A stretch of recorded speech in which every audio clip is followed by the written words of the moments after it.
सत्रीय कार्य फर्स्ट, जिसमें आपको क ख और ग तीनों भाग अनिवार्य रूप से करने हैं। जिसमें पहले भाग का पहला सवाल, जीवन के प्रथम 2 वर्ष में भाषाई विकास की अवस्थाओं का वर्णन कीजिए, जो कि 500 शब्दों में लिखने हैं।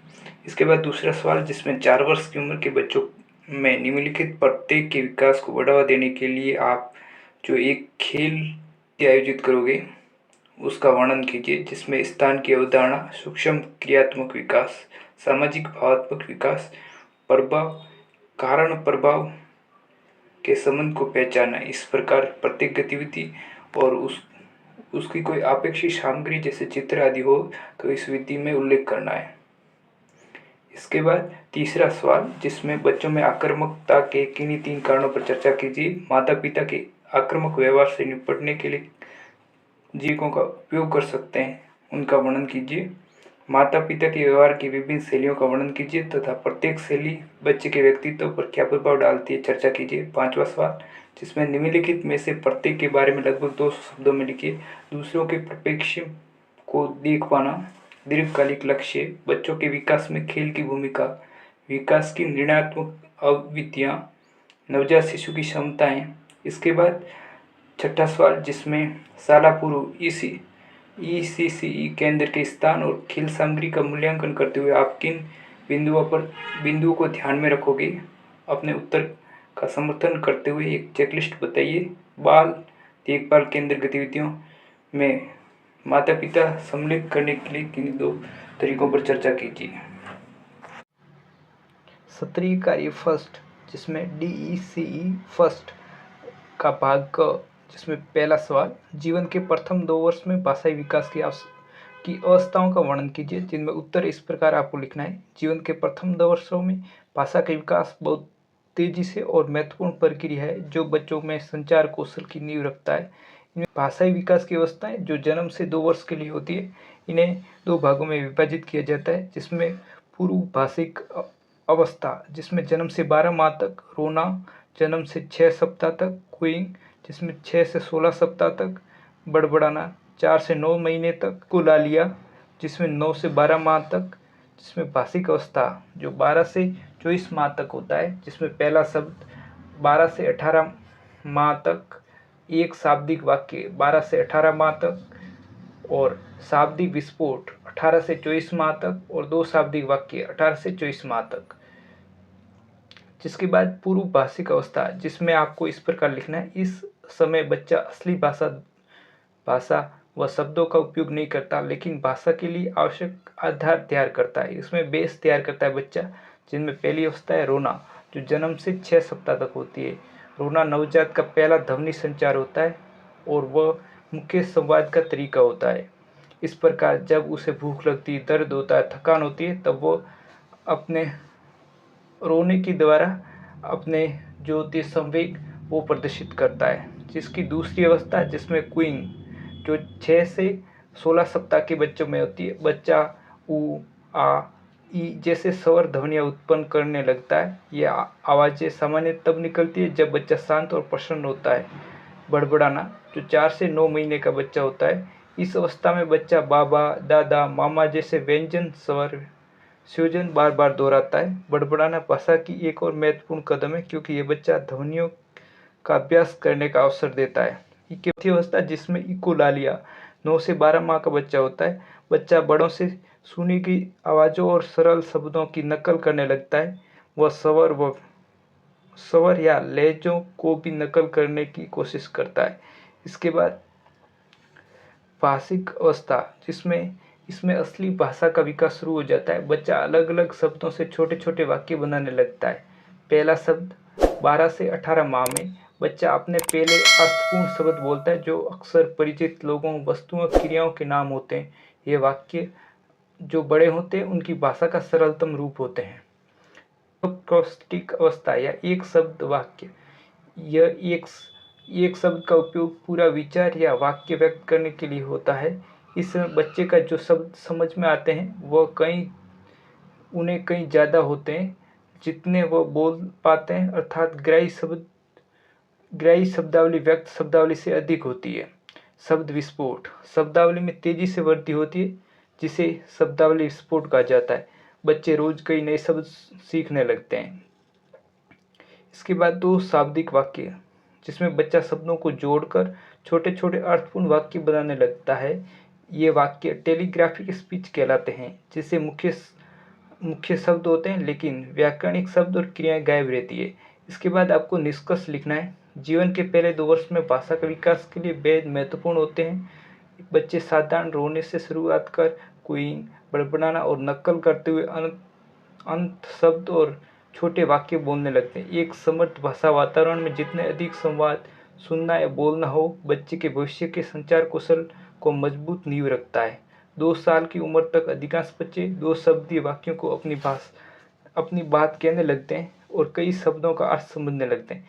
इसके बाद दूसरे सवाल का उत्तर आपको इस प्रकार देना है, जिसमें दूसरा सवाल है, 4 वर्ष की उम्र के बच्चों में निम्नलिखित प्रत्येक के विकास को बढ़ावा देने के लिए आप जो एक एक खेल क्रिया गतिविधि आयोजित करोगे उसका वर्णन कीजिए।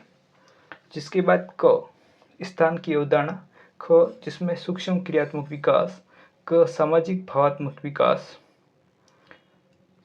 इसके बाद जो अगला है, कारक प्रभाव के संबंध को पहचानना। अगला, जिसमें प्रत्येक गतिविधि खेल के लिए अपेक्षित सामग्री यदि कोई हो तथा उनकी विधि का भी उल्लेख करना है। जो आप इसमें खेल क्रिया का प्रयोग करें उसमें कोई विधि है तो उनका भी उल्लेख करना है। जिसमें पहला है स्थान की अवधारणा, जिसमें गतिविधि का नाम, खजाने की खोज और भूल भुलैया। गतिविधि का उद्देश्य बच्चों को नीचे, ऊपर, साथ में, पीछे, सामने और बीच में जैसे स्थानिक अवधारणाओं को एक मज़ेदार खजाने की खोज के माध्यम से समझाना। सामग्री क्या क्या चाहिए, जिसमें कुर्सी, मेज, तकिए, छोटे खिलौने तथा चित्र कार्ड, मौखिक या चित्रात्मक संकेत। प्रक्रिया, जिसमें मेज, कुर्सियाँ, तकियों से एक सरल भुलभुलैया तैयार करें। ऐसी जगह बनाएं जहाँ बच्चे मेज के नीचे रेंग सके, तकिए के ऊपर चढ़ सके और कुर्सियों के बीच में निकल सके। छोटे खजाने को विशिष्ट जगहों पर छिपाते हैं। बच्चों को छोटे छोटे समूह में बांटें और प्रत्येक समूह को संकेत दें, जैसे मेज के नीचे जाओ, कुर्सी के पीछे देखो, तकिए के बगल में से चलो, शेल्फ के सामने जाओ के रुको। बच्चों को निर्देश का पालन करते हुए खजाने को ढूंढने के लिए कहें। हर राउंड के बाद उनसे पूछें कि उन्होंने क्या किया और क्रियाओं के साथ शब्दों को दोहराकर स्थानिक शब्दों को मजबूत करें। कुछ बार प्रयासों के बाद बच्चों को अपने अपने संकेत बनाने और समूह का नेतृत्व करने को दें। यह सक्रिय श्रवण और व्यक्ति कौशल व्यवहारिक रूप में स्थानिक अवधारणा को उपयोग को प्रोत्साहित करता है। इस प्रकार आपको ये एक्टिविटी करवानी है। इसके बाद इसका गतिविधि का क्या लाभ है वो लिखना है, जिसमें बच्चे स्थानिक शब्दावली, शारीरिक समन्वय और तर्कशीलता जैसे क्षमताओं को मज़ेदार ढंग से सीखते हैं, जिसमें स्मरण शक्ति और पूर्वानुमान कौशल का विकास होता है। इसके बाद सूक्ष्म क्रियात्मक विकास, जिसमें फाइन जो मोटर डेवलपमेंट है वो किस प्रकार होता है। गतिविधि का नाम, मनकों की माला बनाना। गतिविधि का उद्देश्य बच्चों में सूक्ष्म मोटर कौशल जैसे समन्वय एवं नियंत्रण को एक रचनात्मक गतिविधि के माध्यम से बेहतर बनाना। सामग्री रंग बिरंगे सुरक्षित बड़े मन के, ऊन का धागा, जूते का फीता, छोटी कटोरियाँ। प्रक्रिया, जिसमें प्रत्येक बच्चे को एक धागा और मनकों की कटोरी दें। पहले ये दिखाएं कि धागे को कैसे पकड़ना है और अंगूठे और तर्जनी से एक एक मन का पिरोना है। शुरुआत में स्वतंत्र पिरोना कराएं और फिर लाल, नीला, लाल जैसे रंगों का पैटर्न बनाने का सुझाव दें। इस प्रक्रिया में बच्चे अंगुलियों और हाथों का बेहतर नियंत्रण सीखते हैं और जो आगे चलकर लेखन और कैंची के उपयोग जैसी गतिविधियों में सहायक होते हैं। बच्चों को प्रोत्साहन और मार्गदर्शन करें ताकि वे आत्मविश्वास और सफलता का अनुभव कर सकें। इस प्रकार आपको ये सूक्ष्म कौशल विकसित करना है, जिसमें या उपहार के रूप में दे।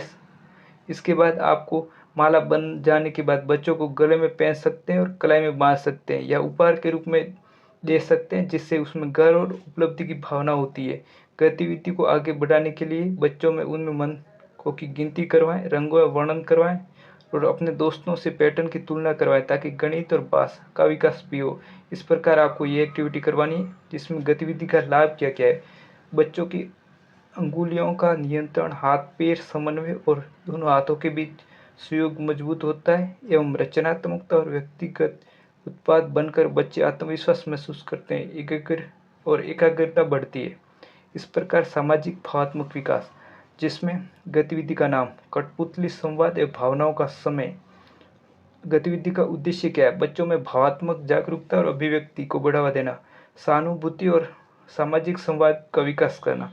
सामग्री: हाथ की कठपुतलियाँ या मोजे की कठपुतलियाँ, भावनाओं के चार्ट और छोटे मंच या कहानी के लिए प्रक्रिया जिसमें खुश, उदास, गुस्सा, डर जैसे भावों वाली कठपुतली बच्चों को दिखाएं।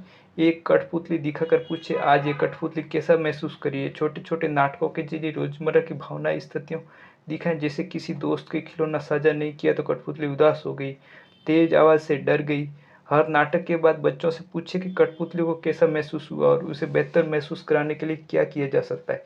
बच्चों को अपनी भी ऐसी परिस्थिति के बारे में बनाने को कहें।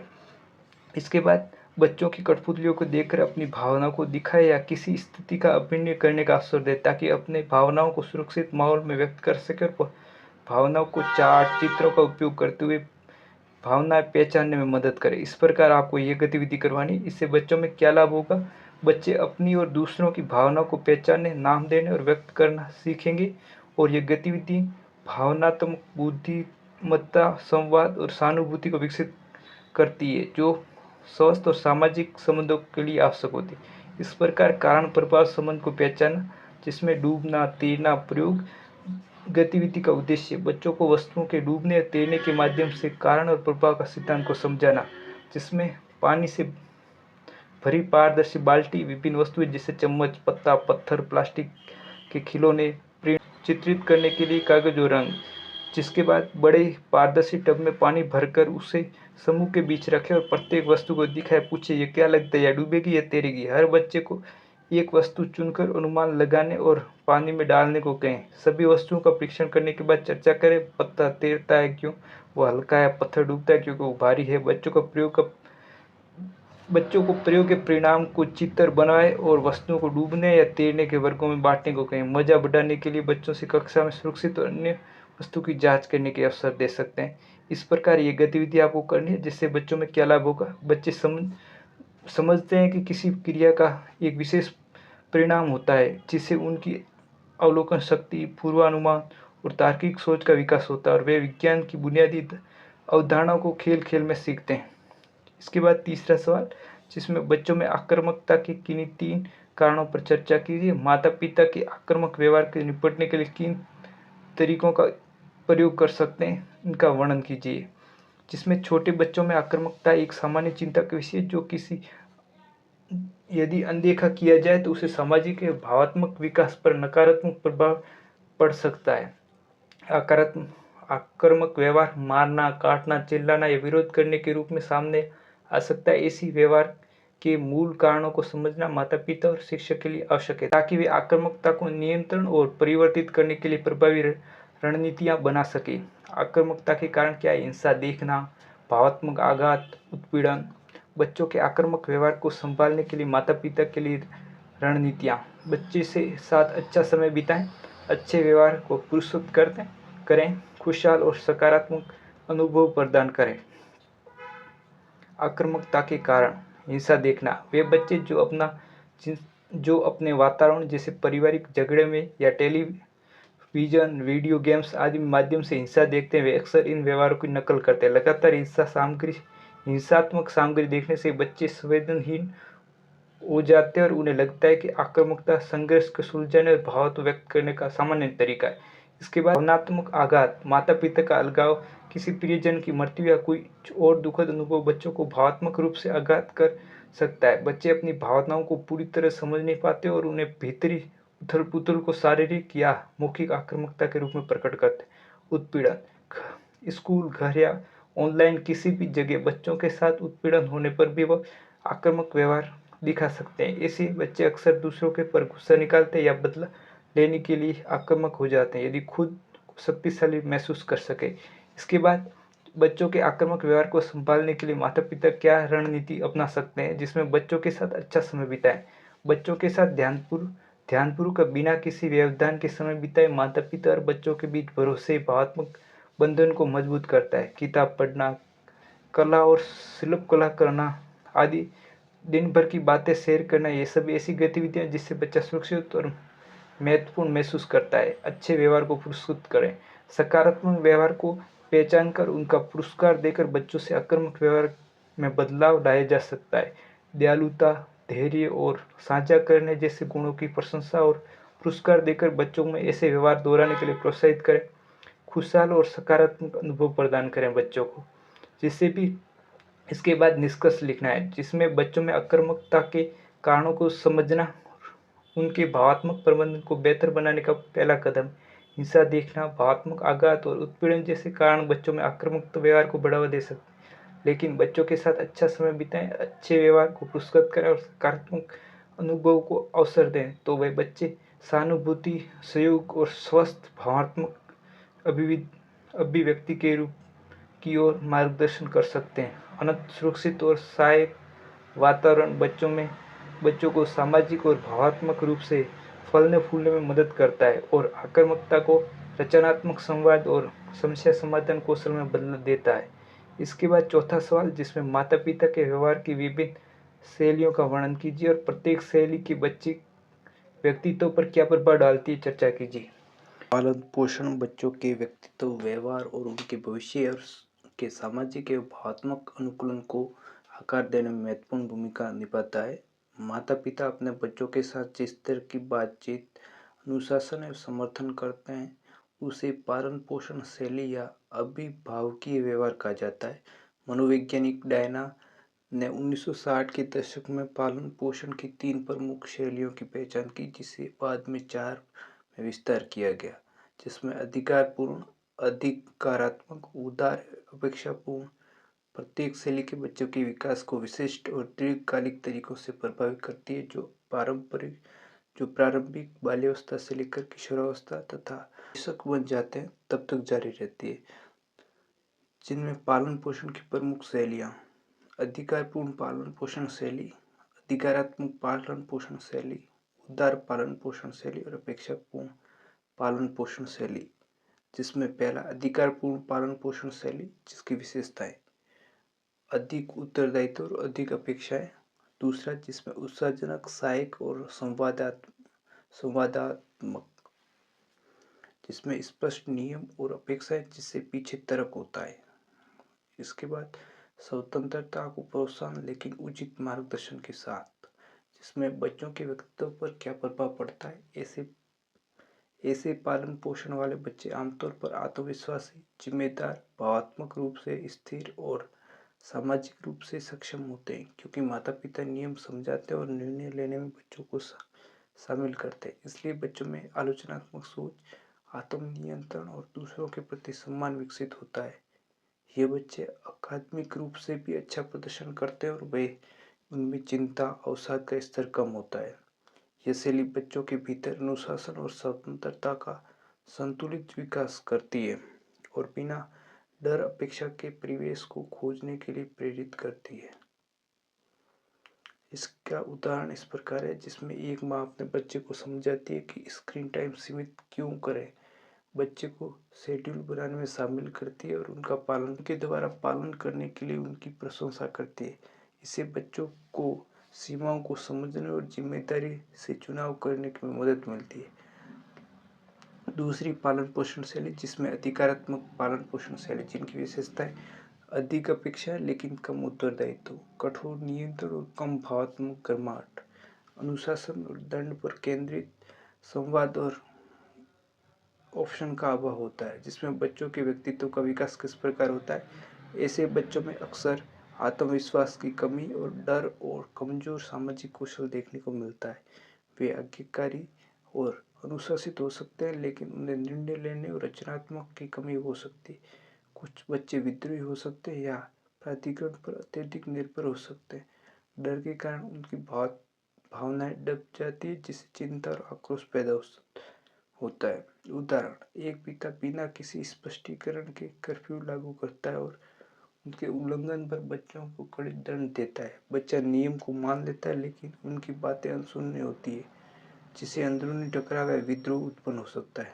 तीसरा, जिसमें उदार पालन पोषण शैली, जिसमें विशेषताएं: अधिक उत्तरदायित्व लेकिन कम अपेक्षाएं, ढीला, लाड प्यार वाला और टकराव से बचने वाला, जिसमें कुछ नियम और न्यूनतम संरचना होती है। अक्सर माता पिता की भूमिका के बजाय दोस्त की तरह व्यवहार करते हैं, जिससे बच्चे के व्यक्तित्व पर क्या प्रभाव पड़ता है। ऐसे बच्चों में अक्सर अधीरता, स्वकेंद्रित व्यवहार और प्राधिकरण और नियमों के पालन में कठिनाई होती है। उनका आत्मसम्मान ऊंचा हो सकता है, लेकिन आत्म अनुशासन और भावनात्मक नियंत्रण की कमी होती है। सीमाओं के अभाव में वे स्कूल और कार्यस्थल जैसी संरचित जगहों में चुनौतियों का सामना करते हैं। हालांकि वे अक्सर रचनात्मक और अभिव्यक्तिपूर्ण होते हैं, क्योंकि उनकी राय को महत्व दिया जाता है। उदाहरण किस प्रकार है, जिसमें एक बच्चा होमवर्क करने की बजाय वीडियो गेम खेलता है। माता पिता टकराव से बचने के लिए खेलने देते हैं। धीरे धीरे बच्चा जवाबदेही और विलंबित संतुष्टि से कमजोर हो जाता है। अपेक्षापूर्ण एवं अनुपस्थित पालन पोषण शैली विशेषता, जिसमें कम उत्तरदायित्व और कम अपेक्षाएं, जिसमें भावात्मक रूप से अलग थलग, उदासीन या अनुपस्थित, कम संचार, मार्गदर्शन और सहभागिता, जिसमें मूलभूत जरूरत पूरी हो सकती है और नहीं भी, जिसमें बच्चे का व्यक्तित्व पर क्या प्रभाव पड़ता है। ऐसे बच्चे अक्सर आत्मविश्वास की कमी, भावनात्मक असुरक्षा, कमजोर अकादमिक तथा सामाजिक प्रदर्शन से जूझते हैं, जिसमें भावनात्मक समर्थन की कमी से अवसाद, चिंता और भरोसे की समस्या पैदा हो सकती है। वे खुद को अपेक्षित और प्यार के अयोग्य मानने लगते हैं, जिससे उन्हें भविष्य में रिश्ते प्रभावित होते हैं। इसे बच्चे जरूर से पहले स्वतंत्र हो सकते हैं, लेकिन अक्सर अस्वस्थ तरीका होता है, जिसके बाद एक माता पिता हमेशा व्यस्त रहते हैं या भावनात्मक रूप से अनुपलब्ध रहते हैं। ऐसे बच्चों के स्कूल और सामाजिक जीवन में कोई रुचि नहीं दिखाते। बच्चा अपेक्षित और महत्वहीन महसूस करने लगता है। की जगह व्यस्त लिखना है। आदर्श शैली, जिसमें अधिकांश बालक विकास विशेषज्ञ मानते हैं कि अधिकारपूर्ण पालन पोषण शैली सबसे प्रभावी शैली है। वो प्यार भरे वातावरण में कड़े नियम और सीमाओं का संतुलन बनाए रखती है, जिससे बच्चे सुरक्षित, संरचित और भावनात्मक रूप से समृद्ध वातावरण में विकसित होते हैं। निष्कर्ष क्या है, पालन पोषण शैली से बच्चों के भावनात्मक, सामाजिक और संज्ञानात्मक विकास का एक महत्वपूर्ण घटक है, जबकि अधिकारपूर्ण पालन पोषण स्वस्थ और संतुलित व्यक्तित्व को प्रोत्साहन करता है। वही अधिकारात्मक पालन पोषण और अपेक्षापूर्ण शैलियाँ कई प्रकार की भावनात्मक और व्यवहार संबंध चुनौतियाँ कर सकती है। एक सहानुभूतिपूर्ण पालन पोषण शैली भावनात्मक रूप से बुद्धिमत्ता और लचीले व्यक्तित्व का निर्माण करती है। इसके बाद निम्नलिखित में से प्रत्येक के बारे में लगभग 200 शब्दों में लिखिए, जिसमें दूसरों के परिप्रेक्ष्य को देख पाना। 3 से 5 वर्ष के बच्चों को आमतौर पर पियाजे की पूर्व संक्रियात्मक अवस्था में रखा जाता है। इस अवस्था में बच्चे धीरे धीरे आत्म केंद्रित यानी केवल अपनी दृष्टि से दुनिया को देखने की प्रवृत्ति से बाहर निकलने लगते हैं और ये समझने की क्षमता विकसित करते हैं कि अन्य लोग उससे अलग सोच सकते हैं, महसूस कर सकते हैं और विश्वास कर सकते हैं। जिसे पर्सपेक्टिव ट्रैकिंग कहा जाता है। 3 साल का बच्चा ये मान सकता है कि सभी वही देखते हैं जो वो देखता है। 4 से 5 साल की उम्र में बच्चे थ्योरी ऑफ माइंड विकसित करने लगते हैं, यानी ये समझने लगते हैं कि दूसरों के विचार और भावनाएं उनसे भिन्न हो सकती है। इसके बाद ये अगला जिसमें इसके बाद आगे जिसमें यह विकास सामाजिक संपर्क, सहानुभूति, सहयोग और संघर्ष समाधान के लिए अत्यंत आवश्यक होता है। यह बच्चों को दूसरों के दृष्टिकोण को समझने, उनके व्यवहार का अनुमान लगाने और अपने व्यवहार को उसी अनुरूप समायोजित करने में मदद करता है। बच्चों को ये सोचने के लिए प्रोत्साहित करता है कि दूसरे लोग कैसा महसूस करते हैं, कि उन्हें वैसे क्यों किया जाए। भावनात्मक बुद्धिमत्ता और सामाजिक कौशल बढ़ाता है। दीर्घकालिक लक्ष्य क्या होते हैं? दीर्घकालिक लक्ष्य वे उद्देश्य होते हैं जिन्हें महीनों वर्षों जीवन के दौरान प्राप्त किया जाता है। ये लक्ष्य अक्सर व्यापक होते हैं और सतत प्रयासों की आवश्यकता होती है और व्यक्तिगत मूल्य, महत्वाकांक्षा और विकासात्मक पड़ावों से जुड़े होते हैं। उदाहरण, शिक्षा बनना, स्वस्थ आदतें विकसित करना, मजबूत रिश्ते बनाना। बच्चों के विकास और शिक्षा के संदर्भ में दीर्घकालिक लक्ष्य योजना बनाना और दिशा के रूप में मदद करते हैं।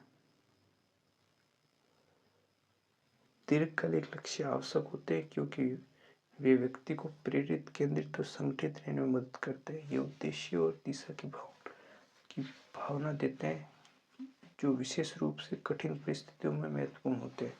इनके अलावा ऐसे लक्ष्य विलंबित संतुष्ट, दृढ़ता और आत्म नियंत्रण को बढ़ावा देते हैं, जो व्यक्तिगत और व्यावसायिक सफलता के लिए आवश्यक होते हैं। इसके बाद ग, जिसमें बच्चों के विकास में खेल की भूमिका क्या क्या होती है।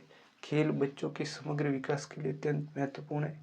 खेल के माध्यम से बच्चे अपने परिवेश को खोजते और स्वयं को व्यक्त करते हैं और महत्वपूर्ण संज्ञानात्मक, भावात्मक, शारीरिक और सामाजिक कौशल सीखते हैं। केवल मनोरंजन ही नहीं बल्कि खेल बचपन का कार्य भी है। संज्ञानात्मक रूप से खेल समस्या समाधान, रचनात्मक और भाव कौशलों को बढ़ाता है। नाटक, खेल जैसे रोल प्ले बच्चों के विभिन्न भूमिकाओं, स्थिति और कहानियों का अभ्यास कराने का अवसर देता है, जिससे कल्पना शक्ति और प्रतीकात्मक सोच विकसित होती है। इसके बाद भावात्मक रूप से खेल बच्चों को सुरक्षित वातावरण में अपने व्यक्त करने और प्रबंधित करने का अवसर देता है। यह आत्मविश्वास, लचीलापन और भावात्मक नियंत्रण को बढ़ावा देता है। शारीरिक रूप से सक्रिय खेल अंगुलियों और शरीर के बड़े अंगों में समन्वय शक्ति और सहन शक्ति को बढ़ावा देते हैं। अगला, जिसमें संरचित और स्वतंत्र खेल दोनों महत्वपूर्ण होते हैं। संरचित खेल विशिष्ट कौशल सिखाते हैं, जबकि स्वतंत्र खेल रचनात्मकता, स्वतंत्र और निर्णय लेने की क्षमता को बढ़ाता है। खेल केवल मनोरंजन ही नहीं बल्कि आत्मविश्वास और क्षमताओं के भरपूर व्यक्तित्व का निर्माण के लिए महत्वपूर्ण भूमिका निभाता है। इसके बाद विकास की निर्णायक अवधियाँ क्या है। यह महत्वपूर्ण अवधियाँ वे विशेष समय अवधियाँ होती है जिसमें कौशल या कार्य को प्राप्त करना सामान्य विकास के लिए आवश्यक होता है। इन अवधियों में मस्तिष्क की प्लास्टिसिटी बहुत अधिक होती है, यानी मस्तिष्क विशेष रूप से कुछ पर्यावरणीय अनुभवों के प्रति संवेदनशील होता है। सबसे प्रसिद्ध उदाहरण भाषा अर्जन का है। यदि कोई बच्चा प्रारंभिक वर्षों में किसी भी भाषा के संपर्क में नहीं आता तो आगे चलकर उसमें भाषा सीखने की क्षमता गंभीर रूप से प्रभावित हो जाती है। महत्वपूर्ण अवधियाँ लगाव और भावात्मक मंथन पर भी लागू होती है। जीवन के प्रारंभिक महीनों या वर्ष में माता पिता से सुरक्षित लगाव बनाने के लिए अत्यंत महत्वपूर्ण होते हैं। इस अवधि में लगातार देखभाल और भावात्मक समर्थन के अभाव में बच्चों में दीर्घकालिक भावात्मक और व्यवहारात्मक संबंधी समस्या उत्पन्न हो सकती है। यह अवधियाँ प्रारंभिक हस्तक्षेप की महत्ता को दर्शाती है। नवजात शिशु की क्षमताएं। नवजात शिशु देखने में नाजुक और अति अविकसित लगते हैं, लेकिन कई अद्भुत क्षमताओं के साथ जन्म लेते हैं जो जीवित रहने, लगाव बनाने और सीखने में सहायक होते हैं। ये क्षमताएं मुख्यतः लक्ष्य और संवेदी प्रकृति की होती है जो भविष्य विकास की नींव रखती है। 5 ज्ञानेंद्रियां कार्य करती है, जिसमें भावात्मक रूप से नवजात रोने, कूइंग और चेहरे के हाव भाव के माध्यम से अपनी जरूरतों को व्यक्त करते हैं, जिससे माता पिता का देखभाल कर पाते हैं। हालांकि वे भाषा नहीं समझते और बोलते हैं, लेकिन भावात्मक रूप से स्वर को पहचानते और जीवन के पहले दिन से ही लगाव बनाना शुरू कर देते। अपने विकास में अपरिपक्वता के बावजूद नवजात सक्रिय सीखने वाले होते हैं। उनका मस्तिष्क तेजी से विकसित होता है और वे शुरुआती अनुभव उनके तंत्रिका मार्ग को आकार देते हैं। गर्मी, देखभाल और संवेदी अनुभव नवजात के स्वस्थ विकास को सुनिश्चित करते हैं। इसके बाद छठा, जिसमें सवाल छठा, शाला पूर्व केंद्र में स्थान और खेल सामग्री का मूल्यांकन करते समय आप किन बिंदुओं का ध्यान रखोगे। उनके उत्तर एक का समर्थन करने के लिए एक चेकलिस्ट बनाइए। आपको एक चेकलिस्ट बनानी है जिसमें स्थान और खेल सामग्री का मूल्यांकन करते समय निम्न बातों का ध्यान रखेंगे, जिसमें सुरक्षा और स्वच्छता। भौतिक वातावरण सुरक्षित और स्वच्छ साफ सुथरा होना चाहिए। सभी खेल सामग्री गैर विषैली और उम्र के अनुकूल और नुकीले किनारे या छोटे अलग होने वाले भाग मुक्त होनी चाहिए, जिससे दम घुटने का खतरा न हो। पर्याप्त स्थान। विभिन्न गतिविधियों जैसे स्वतंत्र खेल, समूह गतिविधियों, आराम और भोजन के लिए पर्याप्त इंडोर आउटडोर स्थान होना चाहिए। उम्र के अनुसार उपयुक्त खेल सामग्री बच्चों के विकासात्मक स्तर के अनुसार होनी चाहिए। उदाहरण के लिए छोटे बच्चों के लिए बड़े और आसानी से पकड़ने योग्य खिलौने, जबकि बड़े प्री स्कूल के लिए पजल बॉक्स और नाटक खेल के सेट उपयुक्त हो सकते हैं। विविधता और संतुलन। संरचित और असंरचित दोनों प्रकार की सामग्री उपलब्ध होनी चाहिए ताकि सभी विकासात्मक क्षेत्रों को समर्थन मिल सके। सामग्री शारीरिक, संज्ञानात्मक, सामाजिक, भावात्मक और रचनात्मक विकास को प्रोत्साहित करे। बच्चों की पहुंच और स्वतंत्रता। सामग्री को बच्चों की पहुंच में और उनकी ऊंचाई पर रखा जाना चाहिए ताकि वे स्वतंत्र रूप से उसे चुन सके और उपयोग कर सके, वापस रख सके। लचीलापन और अनुकूलनशीलता। खेल सामग्री व्यक्तिगत और समूह गतिविधियों का समर्थन करनी चाहिए। उन्हें बहुउद्देशीय और विभिन्न विषयों और सीखने की आवश्यकताओं के अनुसार होनी चाहिए। सौंदर्यबोध और व्यवस्था, सीखने का वातावरण बेहतरीन, आकर्षक और अच्छी रोशनी वाला और हवादार और सुव्यवस्थित होना चाहिए। रखरखाव अदला बदली, नियमित रूप से खिलौनों की सफाई, मरम्मत और क्षतिग्रस्त वस्तुओं के प्रतिस्थापन आवश्यक है। इसके बाद ECCE केंद्र में स्थान और सामग्रिक मूल्यांकन के लिए चेकलिस्ट इस प्रकार है: क्रमांक, मापदंड, हाना और टिप्पणी, जिसमें क्या खेल सामग्री, खिलौने और सामग्री सुरक्षित और गैर विषैली है। इस प्रकार आपको क्वेश्चन बनाने और इनके उत्तर हाना और यदि कोई टिप्पणी हो तो यहाँ लिखना है। इस प्रकार आपको ये कॉलम तैयार करना है। इसके बाद अगला सवाल, जिसमें बाल देखभाल केंद्र की गतिविधियों में माता पिता को सम्मिलित करने के लिए 2 तरीकों पर चर्चा कीजिए। जिसमें पहली विधि नियमित माता पिता शिक्षक बैठक का आयोजन करना, जिसमें माता पिता को शामिल करने का सबसे प्रभावी तरीका है नियमित माता पिता शिक्षक बैठक आयोजित करना। ये बैठकें देखभालकर्ता और माता पिता के लिए एक मंच प्रदान करती है जहाँ से वे बच्चे के प्रगति, व्यवहार और विकासात्मक पड़ावों को चर्चा कर सकते हैं। इनके अलावा माता पिता अपनी चिंताएं साझा कर सकते हैं, सवाल पूछ सकते हैं और केंद्र की गतिविधि और पाठ्यक्रम की जानकारी प्राप्त कर सकते हैं। शिक्षक यह भी समझ सकते हैं कि कैसे कहानियाँ सुनना, समूह खेल या संवेदी गतिविधियाँ बच्चों के विकास में योगदान देती है। माता पिता को ओपन डे के दौरान उन गतिविधियों को देखने, विशेष सत्रों में भाग लेने के लिए भी आमंत्रित किया जा सकता है।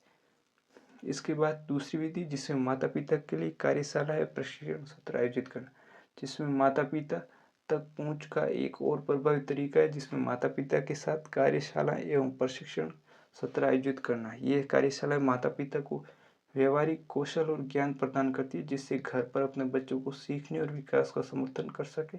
विषय में सकारात्मक अनुशासन, पोषण, स्वास्थ्य, साक्षरता और भाषा का विकास या विकासात्मक पड़ावों को समझना शामिल हो सकता है। ऐसे सत्र माता पिता को सशक्त बनाते हैं और उन्हें बच्चों की शिक्षा में अधिक आत्मविश्वास और भागीदारी का अनुभव कराते हैं। ये सत्र घर और केंद्र के अभ्यासों के बीच एक रूपता भी स्थापित करते हैं, जिससे बच्चों के लिए अधिक प्रभावी सीखने के परिणाम मिलते हैं। निष्कर्ष, जिसमें माता पिता तक पहुंचना और उन्हें बच्चा देखभाल केंद्र की गतिविधियों में शामिल करना युवा शिक्षार्थियों के लिए सहायक और पोषणकारी है। वातावरण बनाने के लिए आवश्यक है। इन तरीकों का उपयोग बच्चे देखभाल केंद्र ये सुनिश्चित कर सकते हैं कि माता पिता अपने बच्चे सीखने की यात्रा में सक्रिय सहभागी बने रहें।